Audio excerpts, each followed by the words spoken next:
2025년 8월 5일 미러 간 핵무기 긴장이 다시 한번 고조되고 있습니다. 도널드 트럼프 미 대통령은 오늘 성명을 통해 전략적 핵 잠수함 2척을 적절한 지역에 추가 배치했다고 밝혔습니다. 이에 대해 러시아는 자국의 데드핸드 핵보복 시스템을 언급하며 맞대응할 태세를 보이고 있습니다. 전문가들은 양국 간 직접적인 무력 충돌 가능성은 낮지만 관계 악화가 지속될 것이라고 분석했습니다. 한편 미국은 러시아에 대한 추가 제재를 검토 중인 것으로 알려졌습니다. 중국이 방위산업용 핵심 광물에 대한 수출 통제를 더욱 강화하면서 서방 국가들의 방산업계가 비상 상황을 맞았습니다. 특히 희토류와 희귀금속에 대한 통제가 지속되며 미국 방산업체들은 납품 지연과 원가 급등 문제에 직면해 있습니다. 이에 미국 국방부는 긴급 대책 회의를 소집하고 공급망 다변화를 위한 총력 대응에 나섰습니다.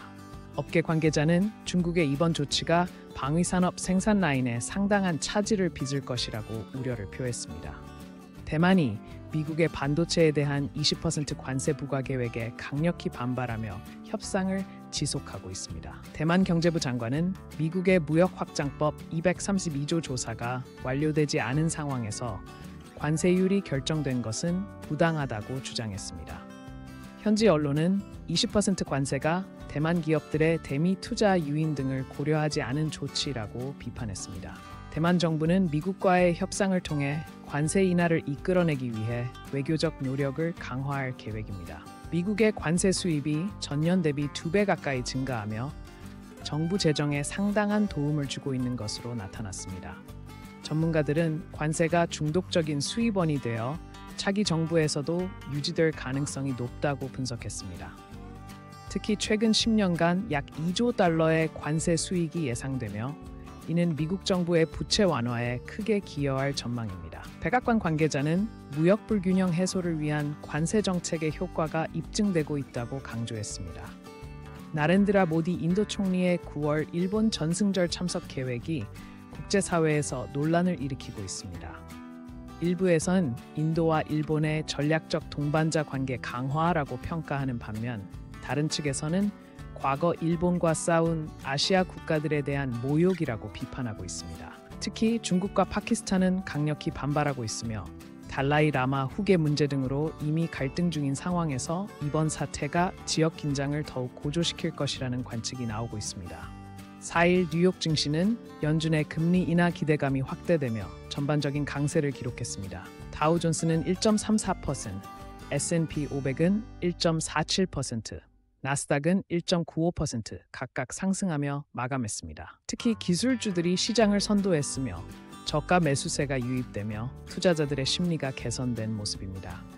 애널리스트들은 물가 안정세와 소비지표 개선이 금리 인하 가능성을 높이고 있다고 분석했으며 향후 기업 실적 발표가 추가 상승 동력이 될 것이라고 전망했습니다.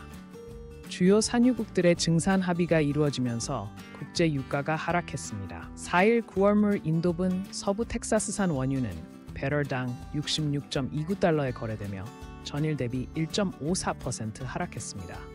오펙 플러스 회원국들은 글로벌 경기 회복세에 대비해 생산량을 조정하기로 합의했으며 이에 따라 공급 과잉 우려가 제기되고 있습니다. 다만 여전히 중동 정세 불안과 허리케인 시즌 영향으로 변동성은 지속될 전망입니다. 금리 인하 기대감이 확대되며 금값이 상승했습니다. 4일 12월 인도분 금 선물은 트로이 온스당 3,423칠름달러에 거래되며 전일 대비 0.73% 오른 가격을 기록했습니다. 투자자들은 인플레이션 둔화와 경기 침체 우려 속에서 안전자산인 금에 대한 수요를 늘리고 있습니다. 전문가들은 연준의 금리 정책 방향이 확실해지기 전까지 금값은 계속 변동할 것이라고 내다보았으며 특히 3,400달러 선은 중요한 심리적 저항선으로 작용할 전망입니다. 영국 웨일스 성공회에서 역사적인 결정이 내려졌습니다. 영국 최초의 여성 대주교이자 동성애자임을 공개한 첫 대주교가 선출된 것입니다. 이번 선출은 영국 성공회 내에서 진보와 보수 진영 간의 오랜 논쟁 끝에 이루어진 결과로 종교계의 다양성과 포용성을 상징하는 사건으로 평가받고 있습니다.